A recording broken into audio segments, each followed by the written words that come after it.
Nongma Victoria school की 8 standard की नुपा मसामना नमिदांगी संध्या की मतमदा स्कूल की लाइब्रेरी दा लाइरिक अमा रिटर्न तोरम लगा महाकी हॉस्टल तमना लाखी इखंग खंगौतना नुपा मचादु के मनिंगदा चटपगी खोंजेल अमा तारखी अमादी मी अमा महाकी मनिंगदा इनरकपगुम सतौरमी इखंग खंगौतना कनाकुममना महाकपो कौरखी नुपा मचादुना खुदक मनिंग ओंथोकलगा येंखी अदुबु स्कूल की कॉरिडोर अदुदा मी अमत्ता उबा फंखिदे महागना कोएंग कोएंग येंगबदा स्कूल अदुगी कॉरिडोरी काचिन अमदा नुपा मसामा फी अमुबा सेतुना लेप्तुना लेबा उखी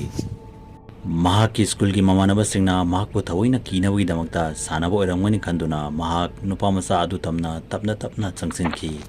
महाकना फी अमुबा सेतुना लेरंबा नुपा मसा अदु की मनाक योगे तौबगा नुपा मसा अदु स्कूल अदुगा थंगनाना लेरिबा चिंगनुंग अदुदा चेंचिनखी फरहान